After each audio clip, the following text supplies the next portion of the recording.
God knows how many years ago this was, that when I'd be watching TV late at night, after a certain hour when everybody else was asleep, a show would come on called The Joe Franklin Show. And he was a very peculiar guy with a love of Hollywood and show business. And he's someone you find out has interviewed Marilyn Monroe, Jane Mansfield, Bing Crosby, Bill Cosby, Eddie Cantor, Barbra Streisand. He's written 23 books about old Hollywood. He's been called the King of Nostalgia. So, we had to get him on this show because he's interviewed everyone. I think on one of his shows he had both James Dean and Al Pacino. He's had the weirdest combinations of major stars, some of them while they were still working as waiters. So, ladies and gentlemen, Joe Franklin. This is the amazing Colossal podcast. I'm Gilbert Gottfried, and my co-host is Frank Santopadre. Hey, Gilbert. And we're here. Hey, stop talking when I'm trying to do a show here. Now, we're here with the former host of a great show that all of us remember, Joe Franklin's Memory Lane. And so we're here, of course, with Joe Franklin in the theater community in Times Square. I got to tell you, last night I was hosting, I do a lot of special events, speaking engagements. I was at a nursing home, and I saw a man in the front row sleeping. So I said to his wife, I says, "What's this all about?" She says, "My husband is sleeping." I said, "Well, do me a favor, wake him up." She said, "No, you put him to sleep, you wake him up." those, I didn't mean to come on, so it just happened last night, so it's on my mind right now, But I'm very honored to be with my friend Gilbert Gottfried. I go way back in admiring Gilbert and Frank. It's my pleasure to meet you, and it's a lot of fun we're going to have here today, right? Now, where did we meet? We met originally, I think, you were doing a TV pilot once. It took place in a restaurant, I think it was, and I was one of your guests. And then later on, I did a TV special on Channel 9. I think it was my 40th anniversary in TV, and you and I did a scene in my catacombs in my office building in the basement, and a funny scene in the elevator, and we got great memories, and it's nice to reminisce. Now, we're in your new office. How you were able to... For those of you who have never seen Joe Franklin's office, if you've ever imagined the absolute worst, most frightening episode of Hoarders, where like someone's got sleeps on a mountain of rats and old newspapers and rotted food, and that place, the most scariest episode of Hoarders, looks like Martha Stewart. Well, I got to tell you, there's no rats or episode bugs. It's pretty spotless. But rats would be scared to go in your office. You're not kidding, but it's an accumulation of... You know what happens? When people move to Florida, and they're fans of mine, so instead of selling their stuff to the Salvation Army or to a junkyard somewhere, their old phonograph records, the old 78s, or their old motion picture lobby cards, or the song sheets, or the photographs of Jack Benny and Bob Hope and Eddie Cantor, they give it to me. So I never learned how to say no. It piles up, and after a while it becomes beyond category. And I know the order of most of the disorder in my office, and it's pretty neat office. And I've been photographed by some of the top magazines all over the world. I don't even want to be photographed anymore because people see those pictures, they come and they bother me in my office, So I tell them, don't come here anymore. The office is now off property, off the point where I want any more visitors. But it's I appreciate the plug. I'm glad you like the decor in my office. It's frightening. It's early days Salvation Army, right? Is it true you have 50,000 movie stills, Joe, 170,000 magazines, and 200,000 pieces of sheet music? Maybe more. Maybe that's an item that came out in Daily News a little while ago. I guess I've got maybe 1 million of everything by now. It's uncountable, uncategorical. You can't organize a collection like that. But it's mine, and I'll live with it until my last day on Earth. And I'm enjoying it. Good. 'Cause Frank and I kept looking up at the shelves, going, if one thing slips over a quarter of an inch, we're both dead. Well, I lost about 9 people so far this year. I love that he offered you an egg salad sandwich, too, as soon as you walked into the room. Yes. Could I have the last half? No, but I did invent the talk show. I was telling somebody the other day I was a protege of a man named Martin Block on the Make Believe Ballroom. Anybody? And I was his record picker. He got me my own little radio show. And I get a call one day from Channel 7. I was on Channel 7 for the first 13 years. And he said, Joe, if we give you an hour a day, what kind of a show might you do? See, TV was only on the air then from 5 o'clock until sermonette. There was no daytime TV. So they said, Joe, we're considering lighting up on the days. If we gave you an hour a day, what kind of a show might you do? I said, how about I do a show of people talking, nose to nose, eyeball to eyeball, just talking. He said, Joe, you're out of your mind. You can't do a talk show on television. You got to give them vision. You got to give them sales bottles, baggy pants, pratfalls, burlesque. You can't do it. So I said, well, rock and roll was coming in. I said, how about I do a show of kids dancing to records? They Joe, you nuts again. Who's going to watch kids dance to records? Who comes along? Dick Clark becomes a multi-billionaire. But I defied them. I did what I think was the first pure, organic, from the bones TV talk show, and I did it for 43 years. I did 13 years on Channel 7, about 30 years on Channel 9. And my singer was Barbara Streisand, and I've had, I don't want to brag, I had Ronald Reagan 5 times, I had Richard Nixon twice, I had Charlie Chaplin, I had Bing Crosby twice, Frank Sinatra twice, I had Cary Grant, I had John Wayne, I had everybody except Greta Garbo. I had everybody that ever lived. I had 500,000 guests, and it's staggering. I still can't believe it. I watch my old videos when I was young and handsome, and I say, boy, I never looked that good. You know, it's funny because this show, the amazing Colossal podcast, it's about mostly honoring old Hollywood and showbiz and everything. So you've definitely had an influence. I've written 23 books, most of them about old Hollywood. My last book sold 75,000 copies, and they're all in my house. No. Some of them are in your office, too. Right. My last book is now in its 3rd printing. The first 2 printings were blurred. I'm not kidding.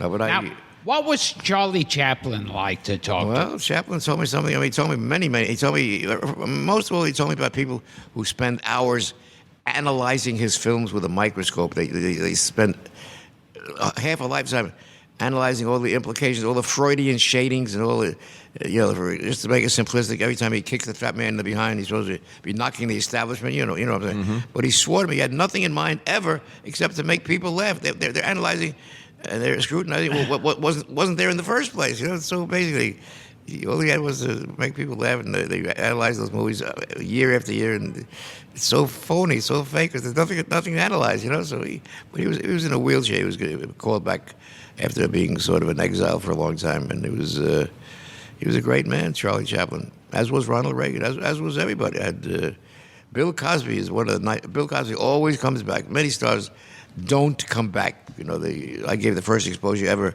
to Gilbert Gottfried. He came back. Most people are sorry you did that. That's right. Yeah. Most of them, they resent the fact they don't want to be reminded of the days when they were broke. But the ones who come back include Al Pacino and Bill Cosby and Connie Francis. But I gave the first. You interviewed Charlie Chaplin and Al Pacino. At least 4 times each. Yeah, I mean, how many people can say that? Not many. And Buster Keaton and Julia Roberts. But Julia Roberts was my ankle lady for a while. Buster Keaton was one of my dearest friends, and I've had many. I gave the first exposure to Eddie Murphy, to Billy Crystal. Billy Crystal impersonated me for 2 years on Saturday Night Live. Yeah. First time I saw Billy Crystal as me, you know what I said? I said, Billy, one of us is lousy. Now, this was obviously pre-Pretty Woman, Julia Roberts. That's right. She was 18 years old. I said to her, Julia, you're going to make it someday because your eyes, your lips, your nose, your mouth, they all match. She blushed, but she, as you say, pre-Pretty Woman. She did quite well. And what was Al Pacino talking about? Al was on the same panel with a young man named James Dean. Wow. Who became a late lamented Hollywood superstar. If he had lived, he would have been another Marlon Brando, I'm sure. So Al Pacino and James Dean on were one panel. On one time. One panel. One time I had Boris Karloff, Peter Lorre, and Vincent Price on one panel. Oh, man. I specialized in that. And even though I had all the superstars, you'd be amazed. People, not mainly, but many, many times, wish that I would have more of the old timers that are fading out. They come on my show for the last glow in the spotlight. You know what I'm saying? They figure after they do the Joe Franklin show, they're going to go back into total obscurity. So it's, I had the super, and I was known as, I had what they call an eclectic mix. I would have Ronald Reagan on with the dancing dentist. I'd have Margaret Mead on with the man who whistles through his nose. You know what I'm saying? Now, this was something always weird about your show. Right. That used to fascinate me. You'd have them all sitting around. There would be like a dentist there and a house painter and a lounge singer. And you try to get them into a conversation together. And you'd be saying stuff like, well, Ted here's the singer, and so if this singer wanted to get his house painted, I guess he'd go to you. And if the painter broke his tooth, then you, a dentist, would fix it. And it was a very I was strange. the ultimate, I was the quintessential clearinghouse in that sense. I brought many, many people together. Many times if I was a little bit tired, I would let somebody else, I just walk off the set and let somebody else do my show for 15 minutes, you know, and I came back. And then you also, when you'd have a singer on the show, it wasn't like the Tonight Show where they'd come out, grab the mic, and sing. They'd stay on panel, sit, look uncomfortable, and their record would be played. And it worked. You know, Yeah. people don't realize you're held on TV by the ratings, and I held my ratings for 43 years. It's like in a supermarket. If the certain super suds don't sell, it gets kicked out into the street, into the mud. So I didn't get kicked out for 43 years. Then by that time, I retired. Did I say retired or retarded? I retired. Yeah. From 51 to 93, right? Joe Franklin show. No, that's right. 1951. You're right. Yeah. Long time.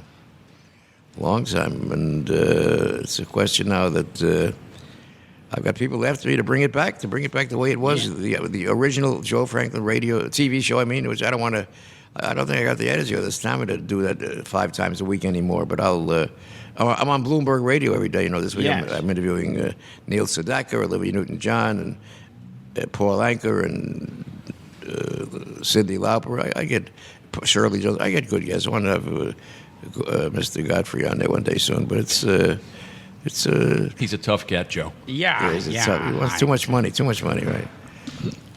Now, I'm still fascinated by the Al Pacino, James Dean. But I remember, too, when these singers, when their record would play, they'd like kind of bounce their head uncomfortably. They wouldn't mouth the words. And then the other guest would kind of like uncomfortably lean over to them, and you could see them mouth out, "Oh, this is good." It was kind of non-professional, but it worked. Yeah. Many people copied my style, so I created that style of having the singer sit there and smile while this record was playing, and worked out fine. Which stars were you like most bowled over by meeting? I would say Bing Crosby. I love Bing. I always thought of Bing as being what you might call, that's a great question. I thought of Bing as being mechanically reproduced. I thought of Bing on radio, on records, on TV, on movies. But when he walked toward me, flesh and blood, Bing Crosby. That day, I think I melted. I did my best. And you know something ironic? Bing, the most romantic balladeer in history, was not that romantic in his private life. He would tell his songwriters, "Don't put the word 'I love you' twice in one song." He would say, "I don't want to say 'I love you' twice in one song." And he'd rather be out with the boys hunting and shooting. But that day, he was normally very cranky, very moody. But that day with me, he was so. Could have been an old-time vaudeville. I think maybe he was showing off to his young wife, Catherine Grant. She was on the panel with him that day. Remember Kathy Grant? Sure. So, but I've had them all. My policy was kind of open. I had certain guests I didn't have to book. They were welcome to walk in anytime they wanted. So Bing Crosby Yeah. was the one or one of the people that you went, "Oh my God, I'm talking to Bing Crosby." I would say the one. Yeah. I was. You could tell by looking at me. I was so in awe. I couldn't even talk sometimes. You know, but.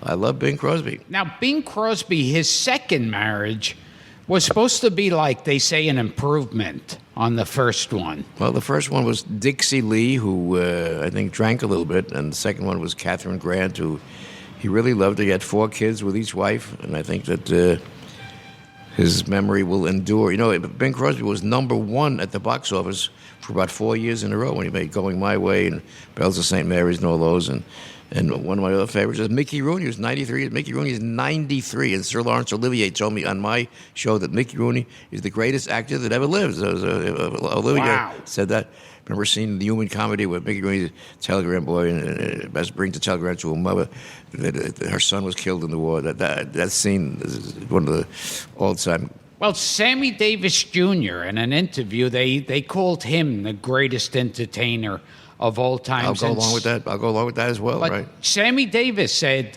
he thinks the greatest entertainer of all time was Mickey Rooney. Isn't that nice? Yeah. Sammy was great. I had Sammy on my show many times. One time, I had Georgie Jessel. Remember Georgie Jessel? Oh, my God, yes. What would Georgie say if he was here right now? What would Georgie say? Well, hello, Mama. Mama, this is Georgie. From the money every week. Yes, yeah. Hey, did you get that parrot I sent you? What? You ate the parrot? But that parrot spoke 10 languages. Oh, he should have said something. Why did he say something? Yeah. And Mama, how's your eyesight doing? What, you have spots behind you before your eyes? Well, why don't you put your glasses on? Oh, now you see the spots clearer. That's funny. He was so great. You got him down, Pat. One time, Jessel arrived late during my live show. These were live days before tape. And Professor Irwin Corey said, Joe, I'll bet that Georgie's at the hospital now awaiting the birth of his next wife. He was famous for marrying young women, you know.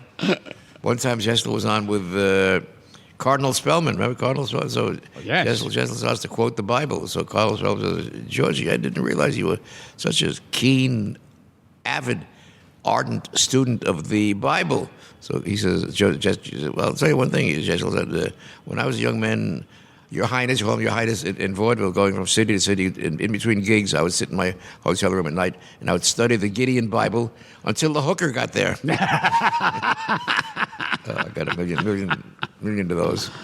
Oh, tell us, you told a funny Groucho Marx story. Well, we're on the air. We got to be careful. Oh, right? Yeah. No, not on this show. It's not radio. It's just for the internet. You can tell it. And if it's me hosting, no one's listening. They're listening. Yes. Groucho was a dear friend of mine. He was just the best, as was Eddie Cantor. Now, you mentioned the world's greatest entertainers. I would say Al Jolson was the greatest of all time. He was the first man to make a talking, singing picture. And now, wasn't Georgie Jessel offered the jazz singer before Al Jolson? You know your history. Georgie Jessel played the jazz singer on Broadway for 3 years, 3 sold-out years. And when Warner Brothers decided to try sound movies, they offered the part to Georgie Jessel. And Jessel said, I want $10,000 in cash. Now, you know what? Warner Brothers did not have $10,000 in cash, so they called Jolson to take it on a risk, on a stock basis. If the picture made money, he'd make money. Jessel, so Jolson made $14 million because he took the chance. And Jessel said, when I make a mistake, I make a big one. Speaking of Jolson, Joe, I've been doing a little research about you. You said, did you really follow Al Jolson around New York when you were a kid? I think I introduced him on some of the stages with a fellow named William B. Remember William B. Williams? Sure, Make-Believe Ballroom. That's the guy. I introduced him on about 9 or 10 Lowe's Theater stages when he was plugging a movie called Jolson Sings Again. With Larry Parks. Exactly, and Barbara Hale was. And the greatest part about that movie is when Larry Parks as Jolson meets Larry Parks as Larry Parks. Great sequence. Great. And the voice track, for those that are a little bit young, the voice track was sung by Al Jolson himself. Larry Parks did the pantomiming, but he did his own dialogue, of course, his own voice. But when it came to singing, it was Jolson's voice all the way. And it was, they say, the most thrilling, most electrifying voice in the whole history of show business. And I'll go along with that. Tell us about those days, about following Jolson around New York. You sold jokes to Eddie Cantor when you were a teenager. Yeah, I sold jokes to Eddie. Eddie was my idol. Eddie, he was the apostle of pep. He was the medicine. He was the medication that we needed during the Depression days, the early 1930s, when people didn't have a dime. They were lined up on street corners selling apples. He was the ray of brightness, the ray of sunshine that people needed, and I guess he was my favorite. My first Broadway show I ever saw in my life was called Banjo Eyes with Eddie Cantor. Used to wait outside the stage door and get his autograph. And later on, I wound up writing his radio show, and I wrote the radio shows for Kate Smith, a show called Kate Smith Sings, I used to go to a house. She would teach me how to sing "God Bless America," and I chose the records for Paul Whiteman. Chose the records on the radio for Tommy Dorsey, for Duke Ellington. I was known as the number one record picker of all time, and I got my own show. That was fun. Martin Block told me, he got me my own show. He said, "Joe, don't compete with me." How could anybody compete with Martin Block? He was the king he got the highest ratings in the history of radio. So as not to compete with him, I'd go to an old junk shop and I'd buy 5 old records for 5 cents. Eddie Cantor and Harry Richmond, George M. Cohan, Georgie Jessel, play them on the radio. I'd say, "Ladies and gentlemen, here's a record worth $500. I'd just make up those crazy. And I go back to the store the next day, put down 5 pennies, take 5 records. The dealer say, "Hey, come here, kid." I said, "What do you mean? I'm not." He's like, "Come here. I heard somebody on the radio last night say these records are worth $500. So I inadvertently, single-handedly created the rare record market by making those stupid claims on the radio. So I got a lot of memories like that. Do you remember Georgie Jessel's biggest hit? My Mother's Eyes. Right. One bright and shining light that taught me wrong from right, I found in my mother's eyes. He got it down, then came the recitation. He would say, "And if I were hung from the highest tree, I know those tears would go up to me, my mother's. And if I were drowned in the deepest sea, I know those tears would come down to me, my mother's. So the world may call you failure, and the stakes may grind you small, but in the eyes of your mother, you're as big and as great as them all." He was so poignant, so electric. Georgie Jessel. Well, you just gave me a chill there with that one. I love Georgie Jessel. Let me ask you about some of the other guests, famous guests on the Franklin Show. What about the Ramones? They loved me. They would sit home all night and watch me. I think they were on, no, not with, but they were on the same day I taped them as I taped the Jay Giles Band. Sure. I've seen them on your show. Jay Giles Band were in town for one day, and David Letterman offered them $75,000 to go on his show that one day, and they came on my show for nothing. He said, "Joe, we watch you every night on the road. We love you. We think you're real." They had 2 platinum records that time. One was called Freeze Frame. One was called Centerfold. Centerfold. You're great. And they gave me one of those records. They gave me one of the platinum records on my show. It's a big record. Yeah, right. And they did the whole routine live with Martin Payne coming down from the ceiling. And I still got the Martin Payne on my jacket from 35, 40 years ago. And Frank and I were just talking. He says you've had some interesting women. Well, I wrote a book with Marilyn Monroe. I wrote a famous book with Marilyn. I didn't do any hinky-dinky, any hanky-panky. Hinky-dinky. Hinky-dinky's even better. We met Sounds sturdier. We met on a radio show called Luncheon at Sardi's. I was sitting there between Marilyn Monroe and Molly Pecan. Remember the name Molly Pecan? Oh, my God, yes. Sure. And I got friendly with Marilyn. We spent 2 weeks writing her book, which sold at one time for $10,000 because the publisher died the same week when it came out, so not that many copies got into the public's hands. And now you can buy a copy now for $500 or $1,000 if the spine is pretty good. But I was very close with Jane Mansfield. Again, no hinky-dinky, but I was... Your website says dalliances. Yeah, not sure. They made that up. Okay. What about Veronica Lake? She was my anchor lady. She was dead broke. I gave her $100 every time she was on my show. She used to, in 1944, Veronica Lake was the highest salaried lady in movies. She got $10,000 a week in 1944. It was like I guess $500,000 today. But through improper management and husbands who took advantage, she wound up penniless. She lived at the Hotel Martha Washington as a waitress in that hotel, by the way. And every time she was on my show, I gave her $100, and she was still very attractive and very glamorous. She died at the age of 53. It's a very sad ending for Veronica Lake.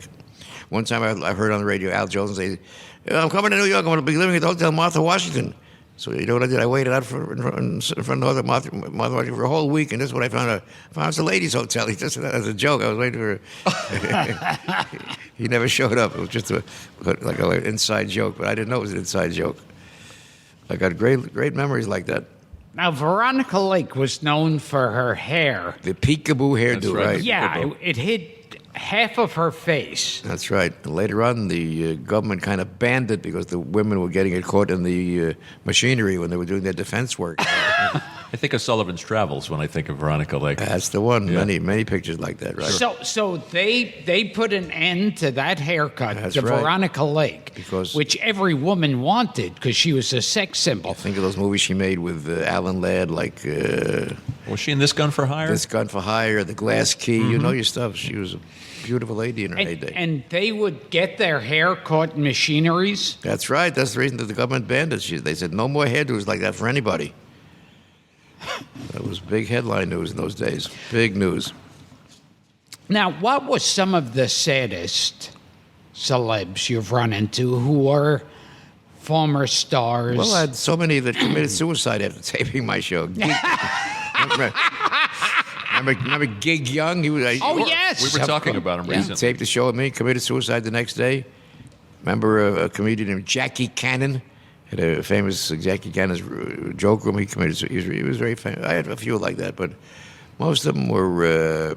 I was known as a great clearinghouse. People would meet on my show. They'd wind up either having dates or getting married or. I have to tell you, my fiance's mother was on your show. What's her name? Joe, I don't imagine you remember Carol Sturben. She's a craft and decorating author. She was on your show in the 80s. She had a book. She did indeed. What was that book Several called? books. Oh, I'd have to look that up. I'll I'll have to check with her. Maybe but I'll find the old. What's her name again? Carol Sturben's. Maybe I'll find the old video someday. I'll give it to her as a souvenir. That you would know? be fantastic. A lot of 28,000 shows. They only saved about 500 videos. It's very. Wow. They would tape over it to save money. You know what I'm saying? So, I think Johnny Carson had the same problem. They would tape over his old shows to save money. But I think it's- Carson's first show is not available for that reason. That's right. First one with Groucho. Oh, I wish I had that. Now- I was invited. Remember when Tiny Tim was married on Johnny Carson's show? Sure.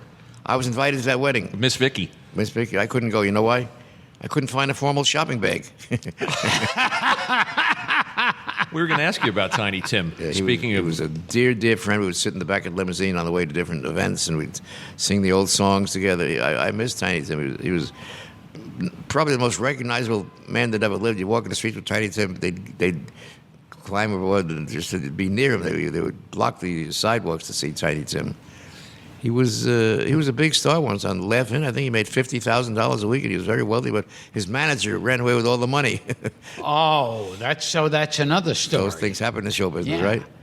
I remember watching that, watching Laugh-In as a kid. That's right. And Dick Martin was standing there with Tiny Tim, and Tiny Tim is singing Tiptoe Through the Tulips. Right. And Dick Martin is staring at him incredulously. And then after that, forget it. He was all over the place, on That's the right. radio, on TV. Gigantic. Rowan and Martin, right? Yes. Sure. No, that's what happens. Now, Jerry Lewis has been on your show, hasn't he? Jerry was a very dear friend of mine. One day I said, Jerry, how's Dean Martin? He says, no wonder they call you the nostalgic kid. He took a swing at me right on live TV. Later on, we made up. But you know, I was on 10 o'clock in the morning, and sometimes they don't want to get up that early in the morning. But the movie studio says, you want to sell tickets for your movies? You got to make the rounds of the talk show. So very belligerently, very unhappily, they made the rounds. Rosemary Clooney one day, I said, Miss Clooney, I said, I saw Jose Ferrer last night in Man of La Mancha. She says, we're not married anymore, Charlie. I said, first of all, her name isn't Charlie. I just wanted to point out that I didn't know your ex-husband was such a good singer. She gets up, she walks, she says, goodbye, Charlie, walks off the set. Just walks off.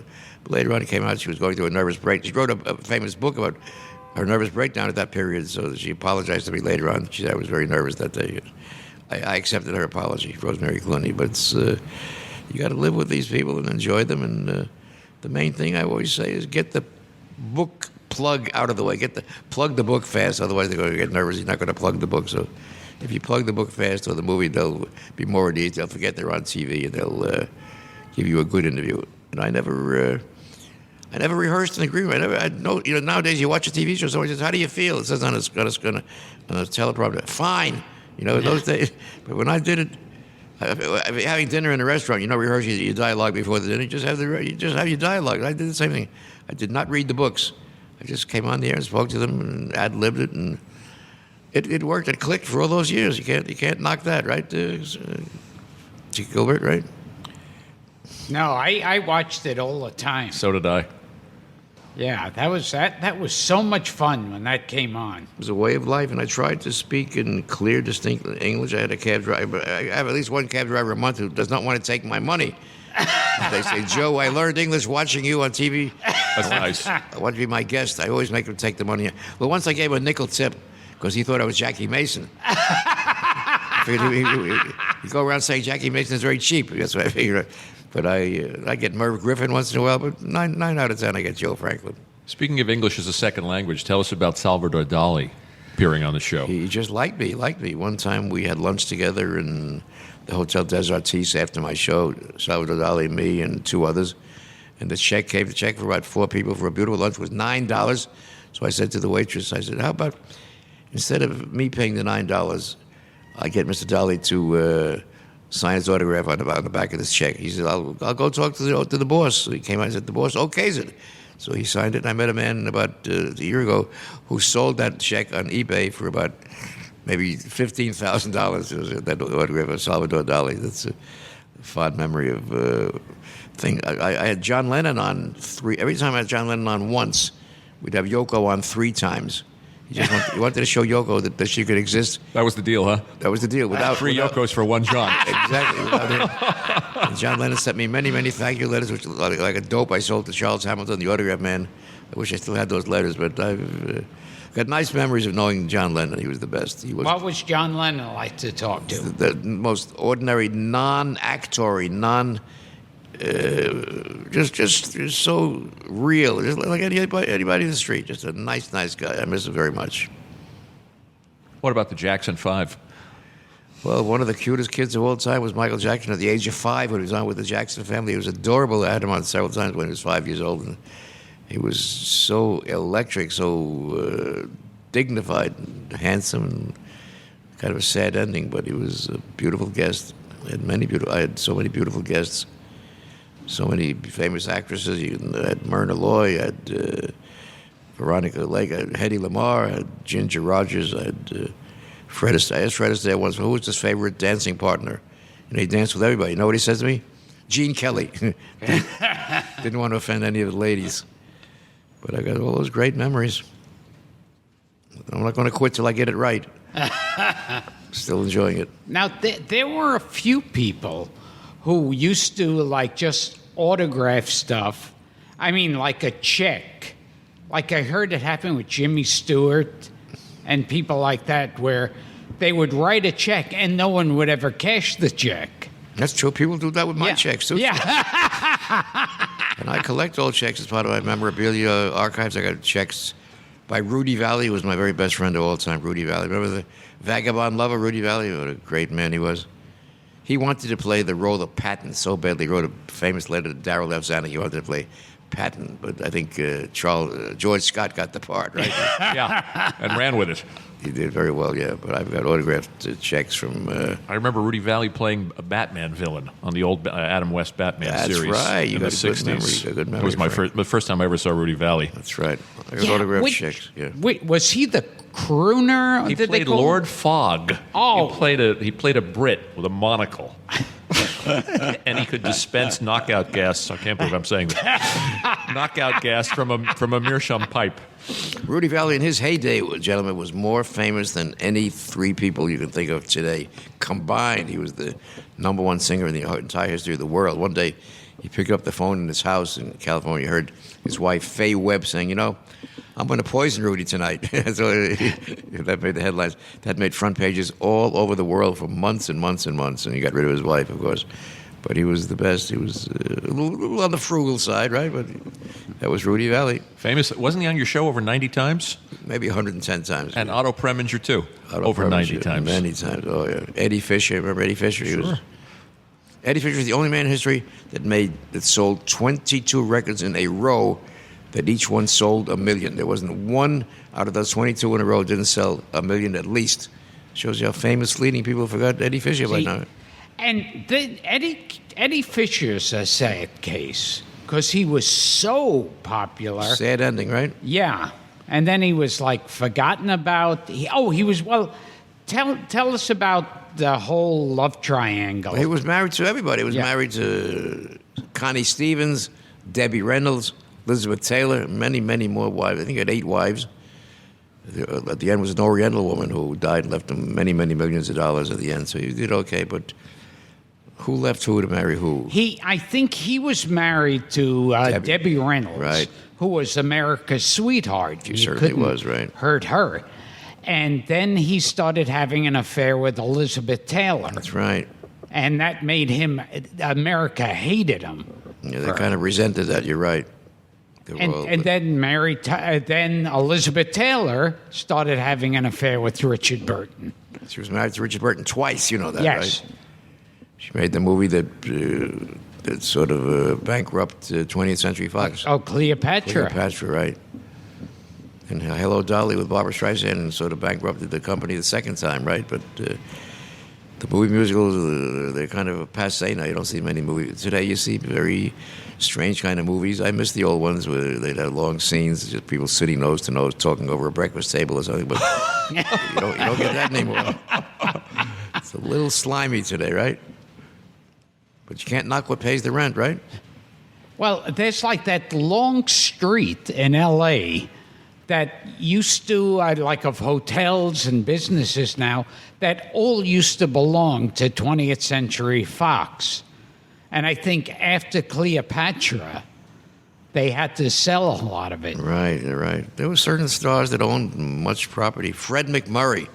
Remember the name Fred? Oh, yeah. Double Indemnity. He owned Double Indemnity. He owned 1/3 of Beverly Hills. Gene Autry, remember the cowboy star? Yeah. He owned everything. Gene Autry owned airports and schools and radio Well, half stations. of Orange County, Gene Autry. Oh, my God. Man. I love Gene Autry singing, by the way. And then... Bob Hope was yeah. Bob Hope was very, very wealthy. I love Bob Hope.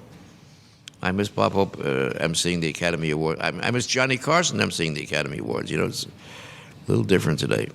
How'd you like Lady the other night, Ellen DeGeneres? Did you watch any of that Academy Awards show? The Academy Awards put me to sleep pretty quick. What did you think of it? Half and half. John Travolta mixed up on a certain name. Oh, yes. Idina Menzel's name, yeah. It was embarrassing, huh? Yeah. That one will be in his obituary now. Tell us, going back to the Joe Franklin show, talk a little bit about Martin Paint and Hoffman's Beverages, which became so identified with the show. When I started with Martin Paint as a sponsor, they had one store. Then when they went off my show, they had 400 stores. So you built that brand. I built them up. Oh, my God, did I build them up. They went out of business when... who were some of the other chains that got so big? I forget the names, but what's big today? Whatever it is, they had many, many great years thanks to Joe Franklin.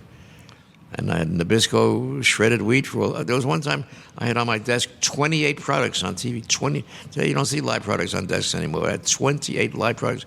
Castro Convertible and Imperial Margarine and Bertolli Olive Oil, all on one desk. Wasn't it also Nuco margarine? No, I had 2 margarines at one time. Yes. Nuco and Imperial Margarine.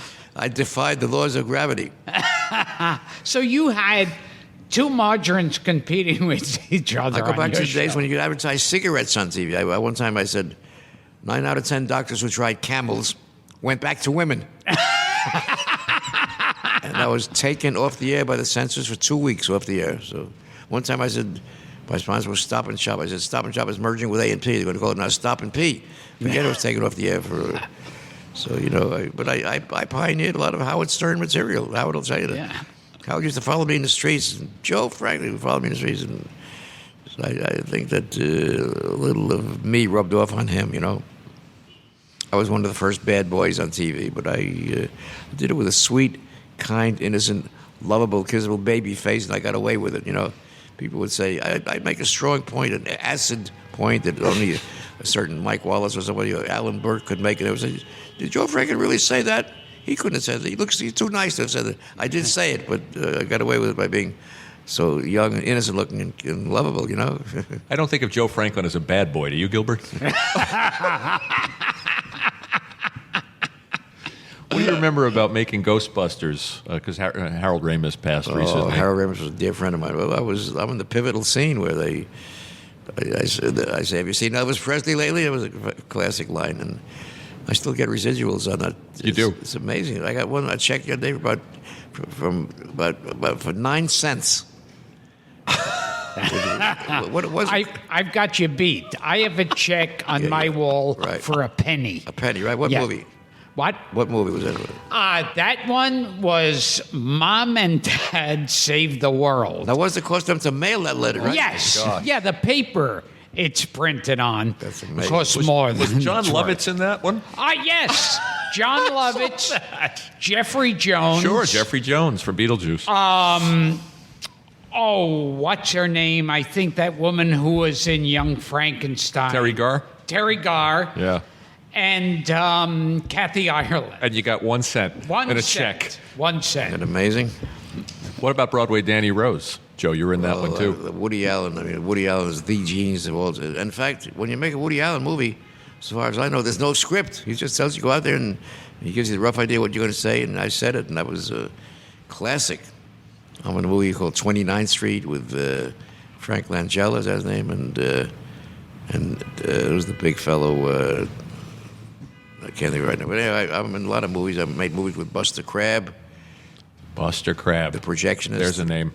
I love him. Now, Buster Crabbe, can you say what he actually got rich for? He was a swimmer. Swimming And he coach. was Flash Gordon. And Buck Rogers. Yeah, and Buck Rogers. Now, but what was the thing he got really made his money off of? Selling swimming pools or... No, I think it was like he found this like rubber and he got someone to sew it into a t-shirt. And these were like basically girdles for men. Nothing wrong with that. Yeah, and he would I can use one. and he would sell it on late night TV, and I heard he made more from that than any movie he was in. Well, those infomercials. I made an infomercial. Remember the name Nolan Ryan? Of course. Great sportsman. Well, So yeah, Hall of Fame pitcher. I went Nolan out to Ryan. Texas to make an infomercial with Nolan Ryan, and he's a Christian Scientist, and he also, like Gene Autry, he owns everything. He said, Joe, mention anything you want, but don't mention money. He didn't want to mention money. So during the interview, I said, these are the days, Nolan, when baseball starts making gigantic salaries. He says, what do you mean? I was the first guy to make $1 million. So we got there through a devious route, you might say, right? I love those infomercials. Now, what was Boris Karloff like meeting? The exact opposite of a horror actor, a horror player. He was just kind and gentle and low. He made a lot of children's albums, or record albums, telling stories for kids. And he just became the victim of. I think he got the part once when Lon Chaney got sick, and they gave the parts to Boris Karloff, whatever it was. But he was. One time I had Boris Karloff on the same panel with Bela Lugosi and Peter Lorre on one panel. Wow. And who walks in? Vincent Price the same day, sucking an ice cream cone, wearing short pants. I forgot that day. Now, what was Disturbing Bela Lugosi like? He was a little scary, little scary. Love to see those episodes on DVD. I wish they were available. I got great. I had every band leader on: Glenn Miller, Sammy Kaye, and Harry James, and Benny Goodman. I had them all on. People always ask me, "What's my advice for being a talk show host?" I said, "Don't leave your wallet in the dressing room. Don't bump into the furniture. Lie on the back of your resume. Tell us little lies on the back of your resume to make yourself more important." But it's. I think talk shows are here to stay. If you read the paper, every day is a new talk show announced, right? Every single day. And they come and go. They come overnight, right? But it's here to stay. I invented a talk show. I'm very proud about that. There was a special that A&E plays now and then called It's Only Talk, and it shows me on there. It's telling how I invented the talk show, which is something I'm a little bit proud of, It's I'm part of the culture. You are. When you say you watch them, you sit and watch them sometimes. What are you watching? Are you watching them on VHS? I only watch my own show. Yeah, that's what I mean. Yeah, only my But what format do you have them Probably in? VHS. You've never actually transferred any of them over to the. Very few, very, very few. I'm kind of non-tech. If I gave you a list of things I've never done in my life, you'd cry. I don't know. I never had a driver's license. I mean, I drove when I was a kid. You and me both. Really? I never had a driver's Never had a driver's I license. never went to a beach. I never had my feet in the sand, per se. You know what I'm saying? I never went to a horse race. I never played cards. I never... About 20 things like that I've never done. I was on TV 3 times a day and radio all night. Never had time to do anything. And now, Lugosi, I heard, couldn't speak English. I had a lot of trouble with English. You're right. Well, that was part of an era when sound came in, and many of the big stars were foreigners who could not speak English. And a man with a good... Remember the name at all? Conrad Nagel? Know the name. Conrad Nagel had a great... He once told me he made 5 movies at one time, going from set to set with the words on a blackboard. He'd read the words. No, you never knew what the plot was. and every movie came out great. That's what you call being a professional, right? He read it off the blackboard. 5 movies at one time. Everyone came out just the way it was meant to be presented to the public. So, but those were and I think with Lugosi's lack of knowledge in English gave him that strange delivery that he always had. Let me hear a little bit about Lugosi. Welcome, Joe. It's a pleasure being on your show. You may kiss my ring. That's what you say. He was great. I missed Listen to them, children of the night. What music they make. And how was he buried? In his cape. That's right. In his Dracula cape. That's the way. Now, what about Peter Lorre? Same thing. Very, very scary. I used to go around town with Claude Rains. Remember the name Claude Rains? He had, of course. Very poor vision. I used to help him cross the The streets. Invisible Man. Great star. I think of him in Mr. Smith Goes to Washington as Jimmy Stewart's mentor. That's right. That's Senator the guy. Payne. That's the guy. And he was the crooked French general in Casablanca. Of course. Sure. Let's not forget the variety shows. Ed Sullivan, Walter Winchell. Hollywood was a place where they shoot pictures instead of actors. He was great. And Ed Sullivan, of course, it was the national Sunday night habit. Everybody was on that show. Remember Alan King and Buddy Hackett? They're all gone now. And the Beatles, of course, and so many people tried to emulate the Ed Sullivan format. It just didn't work. Rosie O'Donnell and Larry King and Dick Clark and maybe 10 more. They all tried a 1-hour variety show. It just didn't click without Ed Sullivan. Well, it also, now when they tried variety, it looks like a parody of variety. You're right. Like they're looking down on it. Very non-inspired. You're right, yeah. Very amateurish. But TV is here to stay. It's certainly changed the world. When I was young, somebody said to me, Joe, someday they're going to show red when they do a commercial for Campbell's tomato juice. I said, you're out of your mind. How can you ever see? You're never going to see the red for tomato juice. Look what happened now, right?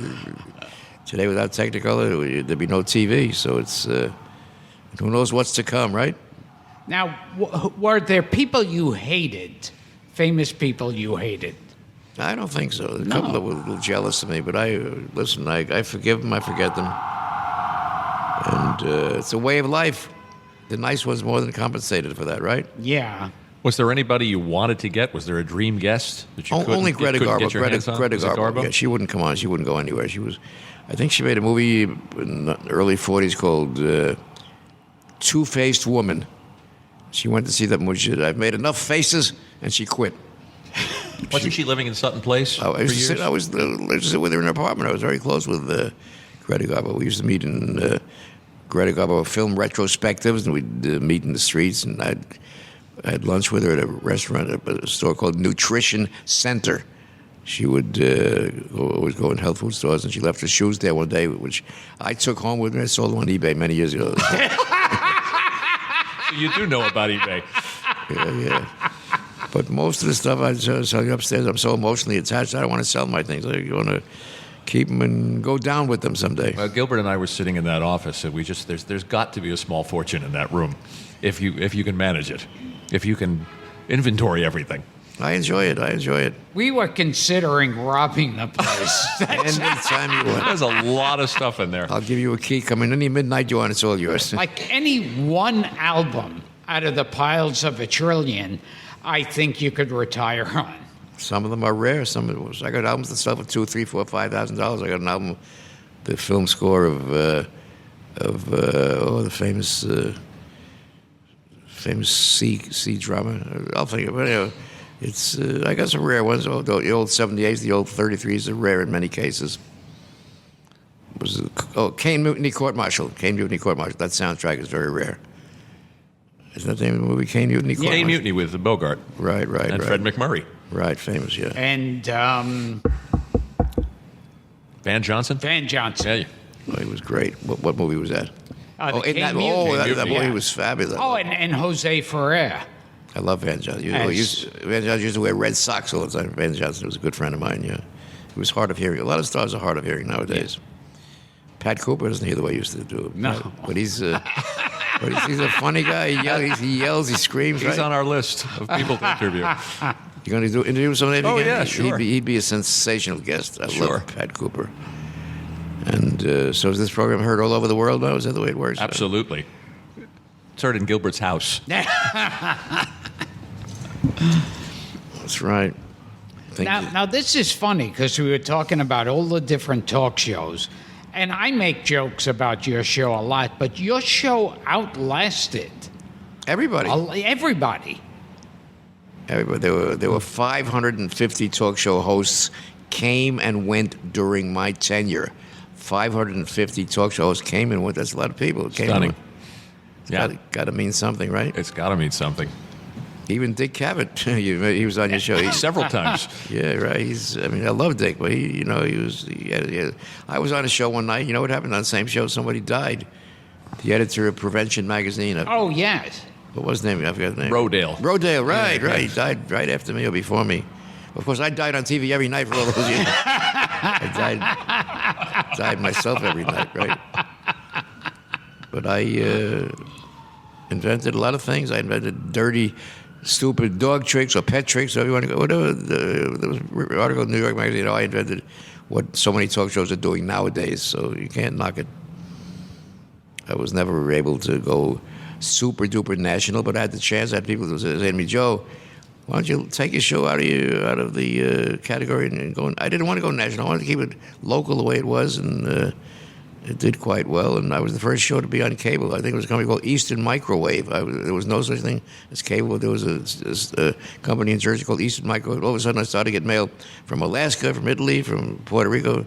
So I was stunned to get that mail from far away because I was seeing mail in New York, New Jersey, Rhode Island, Connecticut. But to get so I was the first man on cable TV. Cable TV now is almost bigger than broadcast TV, bigger than terrestrial TV. So it's just another thing I'm quite proud of. Yeah. Now, what about Jack Benny? My all-time favorite. With Eddie Cantor, Jack Benny, of course, was known for being frugal. He got that way because his first sponsor was Canada Dry Ginger Ale, and the gimmick was he would go around collecting the cans and get it for 5 cents back on every can. That made him famous. The singers were Donald Novus and Kenny Baker, and he had good singers in his heyday. I love Jack Benny.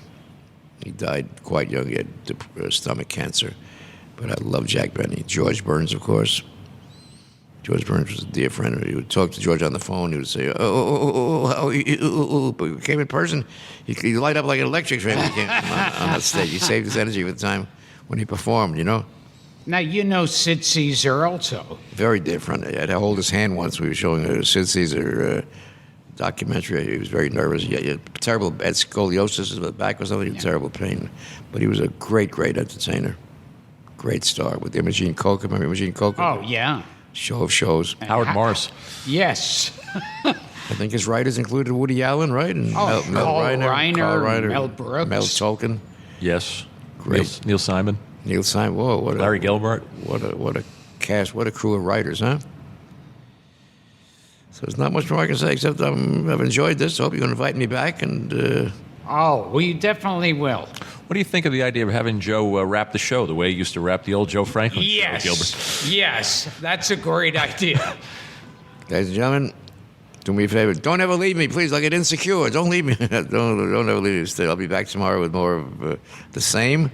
And until then, I'll make a toast. I'll say it's nice to be important, or it's more important, but it's more important to be nice. Or may you live as long as you want, or may you never want as long as you live. Or as Al Jolson said on one New Year's Eve, I said, Al, what's your toast? He says, here's to our wives and sweethearts. May they never meet.